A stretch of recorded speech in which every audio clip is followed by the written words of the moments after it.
changing locations and shit. Man, get into this motherfucking bag. Stand on the way I made. Sacrifice the time for this shit. Man, I got a plan. Tried to tell niggas years ago, they ain't understand. Riding by myself and it's cool, I'm all in my head. Everything in life you can't replace, I build relationships. Pretty little smile make a nigga wanna lock it in. We met the same time I lost a friend, we should try again. You been on my mind, you should hop in. I ain't gonna hurt you, baby girl, you know we locked in. Used to be on FaceTime calls on the regular. Never made time, landed on my busy schedule. Now every time I hit the bay, you know I think of you. Working on your brand, love, you know that I... Yeah, it's Goddess.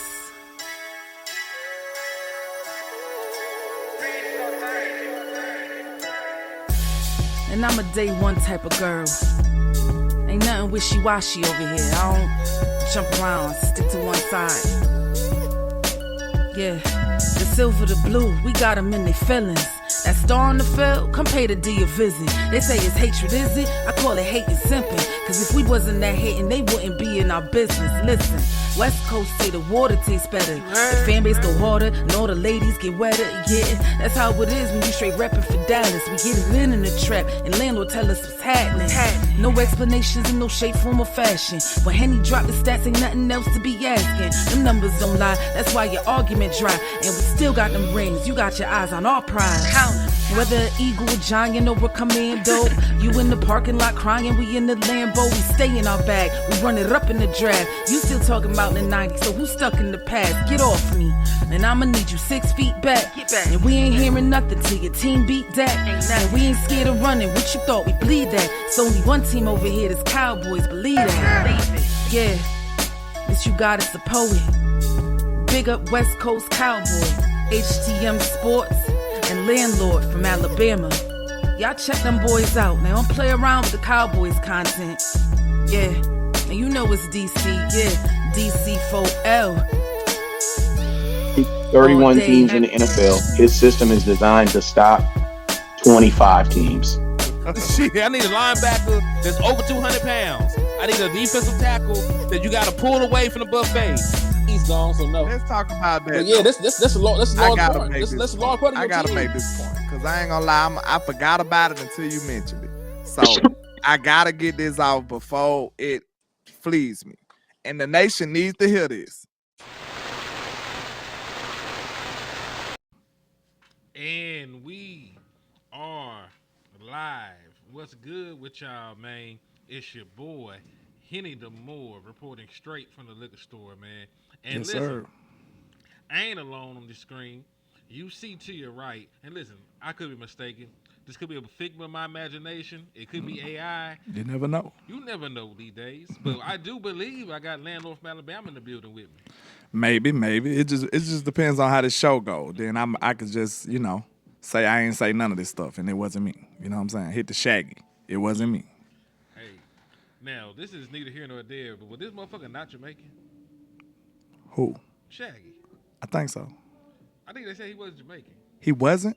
I think that's what they said. I gotta fact check that shit. Wait a minute, bro. He swindled me.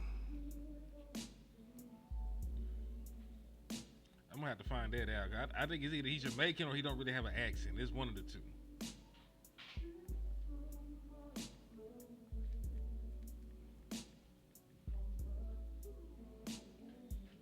Oh, okay. So he's from Jamaica, but he does not actually have a Jamaican accent. So the way that nigga talk is, is a mockery. But Okay. yeah, so he Jamaican. It just he overdid the Jamaicanism, I guess. But he don't really talk. They still speaking patois though when they want to, cause you can have a American accent, but then you speak to your people, you can speak in patois and sound like a full-fledged Jamaican. I guess. Yeah. All right, since we talking about code switching and stuff, let's switch to the code of real niggaism, because there's a lot of fuckery going on right now surrounding the trade for Quinnen Williams. Facts. And I'm just gonna let everybody in the world hear this bullshit. There's gonna be 2 separate videos, and then we'll give you our analysis. Yeah. Yeah. So let's start with Terry CTE Bradshaw. Yikes. What about the Cowboys getting Quinnen Williams and Logan Wilson to help that second worst ranked defense in the league? I would not have done that. I know they're not going to win the Super Bowl. I know they've got those draft choices. I would have saved the number one. I wouldn't have given it up. I know they got pass rushing now, but I would not have done that. Did you feel like Jerry felt like he had to make a move after that game? Well, that's not my problem, Howie. But Quinnen Williams is one of the most talented defensive linemen in the league. But it was a lot for a team right now that doesn't look like they're on their way up. Typically, you're his therapist, aren't you? I am. Jerry calls me every day. Every day. Yeah. Second one. This is drunk. This is one of the worst. This Dallas trade is fucking bonkers. This is like a crazy NBA trade from the 2000s. If I was a Cowboys fan, my head would be doing 360s. You're 3-5-1. You have no chance to do anything in the playoffs. What are you doing? You should be absolutely livid. You add it all up, and here's what the Cowboys essentially traded if you add up the Parsons trade. So they traded Micah Parsons and a second for Quinnen Williams, Kenny Clark, and a first. Plus, they get some cap space and money. You know how many sacks Quinnen Williams has this year? 3? 1. He has 1 sack. He has 3 quarterback hits, and he ranks 90th in the NFL in pressures. Now, I'm not trying to kill him. I think he's a very good run stopper. I think he's a very good defensive tackle. I am not giving up a second and then a first with flexibility for Quinnen Williams months after I traded away Micah Parsons. Just unbelievable mismanagement. All right, so And this case is why they doing what they doing and not running the NFL team. So I'm gonna start with this. And I guess this is where the disconnect is. I'm not playing devil's advocate. I'm not trying to take up for them. Maybe they're stupid enough not to realize that Quinnen Williams is on a contract for more than 1 year. Maybe they didn't read the contract and they didn't know that Quinnen Williams will be a Dallas Cowboy for the next 2.5 seasons. So he, even if they don't extend him, let's say they don't touch any money from Quinnen Williams. Let's say that they just let him play under the original contract that he had with the Jets. He will not become a free agent again until the 2028 season. So you got him all of 2026. You have him all of 2027. And because he's one of the best players in the National Football League, odds are you still extend him any damn way, right? Facts. But that's the biggest disconnect. Now, is it possible that the Dallas Cowboys season is already over? Sure, it's possible. The numbers don't say that you got a very good chance of making the postseason. It's not favorable right now. It's not very favorable. But when you talk about building to compete for 2026 and 2027, and forward, getting Quinnen Williams on your team was a no fucking brainer. You know what I'm saying? And I think it also comes from the disrespect of the position that he plays. It does. Now, if we told you, hey, we're going to add a top 2 or 3 player at any other position, because you saw how they were on Michael Parsons. You don't trade Michael Parsons. Yes, you do. You did. You already did it. So they did. It's it. done. It's done. So let it go. But you don't trade. All right. If this was a top 3 player at any other position, if it was like a wide receiver, let's say we added Jamar Chase, nobody would say anything about this move. Let's say if it was a linebacker or some shit. Let's say it was Roquan Smith. Fred Warner. Let's say it was a pass rusher. Let's say we went and got Max Crosby. Let's say they ain't said shit about Sauce Gardner, who having one of the worst seasons of his career, and they gave up 2 first. Why he already under a massive contract. So I think, one, they're not thinking forward thinking because this helps us compete in 2026 and 2027 and beyond. But, I think they also disrespect the position of defensive tackle. I think you're absolutely right. I think, defensive tackle is not sexy. It's for the people who are the hardcore film watchers. That's the people that really get to appreciate what a defensive tackle is. And I feel like in Dallas, it's going to be even better for us because I feel like we done had that void for so long that now we actually see somebody hooping in that position. We going to really appreciate it. Like, we going to be like, man, thank God we see the difference because we've been voided for so long. So I think that's what's going to happen far as us appreciating Quinnen Williams. But far as what they were saying about this being a dumb move and all that, like, I really think they really are, like you said, not thinking about this is beyond just this year. You know what I'm saying? And he's one of the best players in the league. So you always want to add somebody like that on your team when you get a chance. And we didn't even give up all our assets. You know what I'm saying? We gave up half of it, you could say. And when you're doing the math, you did get 2 players, 2 defensive tackles, and they are well above. One of them is above average. He's a damn good defensive tackle, and Kenny Clark. Then you got one of the best, you can say arguably the best defensive tackle in the league, in Quinnen Williams. And then you still came out on the other end with a first-round pick, with an extra first this year. So, I mean, you can hit a home run with that pick, with your 2 first-round picks, and then come back and look at this trade and be like, damn, we really came up, like real talk. Because you got Donovan Izaraku playing good football right now, so your pass rush is looking decent. Clowney was looking decent last game. Like, you got some pass rush, and you done figured out something with the 5-man fronts, with the, 3-4 under. 4-3 under. Yeah, 4-3 under defense that you've been running. So now you really done found something that you can build off of. So I'm not too concerned about what they saying. I feel like Quinnen Williams is a great, great player. So only in Dallas is where you can downplay a great player. You know what I'm saying? Only when the Cowboys acquire something great is when you downplay it. Now, think about it. These same talking heads in the media was dogging us out for George Pickens, too.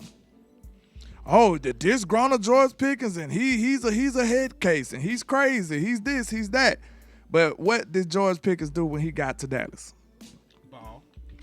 Is George Pickens worth a 3rd-round pick? Shit, hell yeah. George Pickens could have been a 2 first type of guy the way he playing for us. Right or wrong, that was a home run. That was a steal. We swindled the Pittsburgh Steelers. And I'll say this, in regards to everything, because I think they sort of also downplaying what we got in return for Michael Parsons. To your point, the Dallas Cowboys have 2 first-round picks this year. They have cap flexibility, and like you said, Kenny Clark and Quinnen Williams. So not having Michael Parsons here, I know he's great. He's a phenomenal player. You'll miss having Michael Parsons, but at the same time, not having Michael Parsons here opens up the door for you to re-sign a George Pickens. You know what I'm saying? You have the cap flexibility still. And I know there's some crazy numbers floating around. I want you to know the Dallas Cowboys can create over $100 million in cap space with just a handful of moves. On top of what we already got. Right. Because we still got cap space right now. Yeah, because you can roll some of that over. You can release some guys, restructure some guys. Dallas Cowboys can get to $100 million easy. You just break down the numbers. Facts. We already did the show on it. We'll call it the George Pickens plan. We'll probably put a link in this video because it's a shameless plug. I think we did damn good work. Yeah. But, like the Dallas Cowboys can create plenty of cap space. So the time is now. And when you talk about Dak Prescott's contract, we don't have time really to wait on a whole bunch of draft picks to develop and in hopes for them to develop and become a Quinnen Williams. Right, because Dak Prescott, after Dak Prescott contract is over, there's no guarantee that he resigns in Dallas. Even if we want Dak Prescott, that could be like 34. He could be on the verge of doing the Matt Stafford shit. Matthew Stafford went to a different organization and completely rehabbed his image. Went crazy. Like he went from somebody that was just looked at as a very good quarterback to now they're having conversations about, is Matthew Stafford a Hall of Fame quarterback because he got the Super Bowl. He's on track to have an All-Pro and an MVP this season. So he already got an MVP too, don't he? I think he got a Super Bowl MVP if I'm not mistaken. Oh, okay. Maybe he got a Super Bowl MVP. It could be Cooper Kupp. It could have been Cooper Kupp that got it. But either way, he got a Super Bowl championship. I can't remember who. Let me fact check that because I am interested. I do need to know that because I am curious. But yeah, Dak Prescott could take the damn Matthew Stafford approach. He could, start going crazy at the end of his career. Yeah, he could go somewhere else. You know what I'm saying? And do all the winning he couldn't do here in Dallas. You know what I'm saying? So very possible. It's possible. So I don't want to try and find another quarterback or anything like that. I need to maximize the years that I got Dak Prescott. Because we could be the Browns out there starting, what's the sorry-ass boy name out of Oregon? Dylan Gabriel, something like that. We could be starting Dylan Gabriel or Tyler Shaw or, You know, we could be one of those teams if Dak Prescott wasn't here. So instead of worrying about going back into the quarterback, lottery, I need to worry about winning while Dak Prescott is under contract. And Quinnen Williams helped me does that. You know, facts. All I got to do now, maybe find another edge, maybe find another corner. You know, sure up this defense because they got talent. Re-sign George Pickens and we can compete next year. Man, this team might shock some people coming out of this bye, to be honest with you. Like I said, we don't know how it's going to look because we ain't never seen it before. So I can't guarantee you. But I can tell you what, we're going to have a whole bunch of new players on this defense. And we probably could come out and look much better than we did, especially adding a superstar defensive tackle. Not a star defensive tackle, not a good defensive tackle. We added a superstar defensive tackle. That's who we added. Because you're a Dallas Cowboy fan and you know who he is and he played for the New York Jets. Exactly. That's what lets you know he's a superstar. You didn't have to say who. Nobody said that. If you even just a casual NFL fan, for the most part, I'm pretty sure you heard of Quinnen Williams before. See what I'm saying? So I think that's the best way to evaluate that and appreciate what you got on your team. Adding a superstar defensive tackle to a struggling run defense. All we said we needed was a few extra stops. And Quinnen Williams could be one of the key pieces to help you get there. Right. And I agree with you, man. So, listen, I'm not sure why folks are tripping. Also, fun fact before we leave, he tried to downplay Quinnen Williams. He talked about his sack production and shit. He's the number 1 ranked run defender in the National Football League. You see, they failed to mention that part. They failed to mention that. So please shut the fuck up talking to me about Quinnen Williams. You don't know what the fuck you're talking about. And then who measures defensive tackles by sacks anyway? Shit, talking heads. See, they only get to being surface level when they speaking about the Dallas Cowboys. That's what I don't like. All of a sudden, they forget the foundation things about football. Like, it takes, 53 men and an organization to win a Super Bowl or win games. I seen somebody challenging Quinnen Williams saying he didn't win it with the Jets. You gonna put it all on a defensive tackle? You can say crazy. The same thing about Sauce Gardner. He got to go over there with the Colts and not hear anything, despite having a down year. They just want to talk about the Cowboys in a negative light, bro. We understand what it is. Sauce was actually getting beat. Yeah, he was actually bad. You know what I'm saying? You seen your 3rd round pick, George Pickens, dogging his ass out. We saw that. Yep. So, anyway, don't listen to the talking heads. This is a move that's going to elevate the Dallas Cowboys in 2026 and 2027. It helps your quarterback, Dak Prescott, jar open that Super Bowl window that he's in right now. And as long as the Dallas Cowboys, use the cap that they can create, to fix the defense and re-sign George Pickens, the Dallas Cowboys will be back in the playoffs by 2026. I will bet you niggas money. Facts. And that's all I got to say, man. Fuck them boys, man. With 2 first-round picks on your defense, more than likely. Maybe it might be a tackle on them. They might get a tackle. They might get a tackle on the edge or some shit. Ain't no telling. But, hey, fuck it. This is Cowboys Convos where we talk about the Dallas Cowboys, man. Yes, sir. And we out this bitch. Peace. Peace.